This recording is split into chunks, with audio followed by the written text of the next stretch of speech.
So today we're talking about why you're poor or why you're broke or why poor people are poor in general.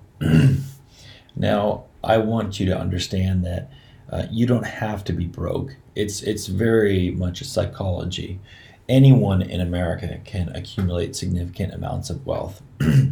Now, when I say anyone, obviously I mean healthy, able-bodied individuals who are seeking work and want to save money once they've obtained that work. Now, the government knows as well as all humans know that saving money is very psychological.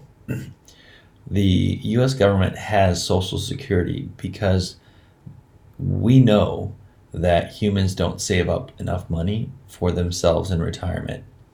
We are pre-programmed the way that we are not to be able to look out for ourselves financially in the long run as a whole. What that means is in order to be a successful investor or a successful saver, we need to understand at its core what's driving people to be the way they are. First and foremost, people want instant gratification. If you can avoid the instant gratification of spending money on something that you want right now in real time, you're going to be light years ahead of everyone else on the planet. Like I said, these aren't things that are unique to you or to me. Every person struggles with avoiding instant gratification. So typically, as the parables go, intelligent people avoid instant gratification by delaying the gratification of spending money. You have a multiplier of compound interest on your wealth in the long run. Also, the psychology of wanting to prove to other people that you have more than what you do have. With money, you can actually pretend that you have more wealth than you do. No one's going to be able to look in your bank account or look at your balance sheet. So the only way that they are going to judge you is by what you have, what you wear, what you drive, where you live, how much you pay in rent. When you intentionally spend to look wealthy, that is actually the fastest way to prevent yourself from accumulating wealth. In a previous podcast, I basically emphasized that people who are truly accumulating wealth, they don't look rich. They look like everyday normal people. They drive a 2006 Subaru Impreza with 130,000 miles, and they bought it in cash for $6,000. That's my car.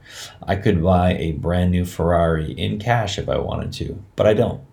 The reason is because I could have a depreciating asset that starts at 100 grand and goes to zero over a few years, or I could take that same money and put it in a compound interest account, and over the course of 30, 40 years, that's going to be in excess of $1 million, possibly $2 million by the time I actually need the money. Now, this might sound great for someone like myself who has a successful career, but what about those who make less than $20,000 a year, less than $50,000 a year? The reality is that the marginal propensity to save, which is the amount that people naturally save, is around 10%. It gets harder and harder the lower your income is to actually set money aside. But again, I want to emphasize this is completely psychological, that the less money you have, the more you desperately want to fit in. So if you made $1,500 a month, that's about $16,000 a year, maybe $17,000 a year. You could save $150 a month pre-tax if you're an average person who saves the average amount.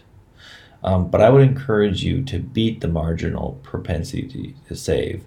The marginal propensity to save is essentially how much you're going to save of your paycheck, which is 10%.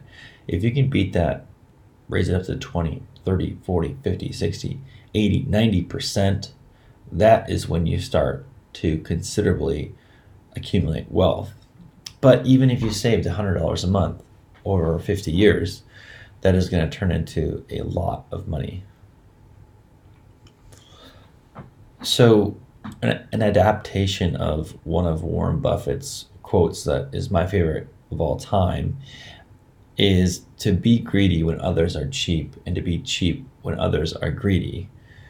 Now, what that means in our current economic cycle is a lot of people are buying in right now at the top.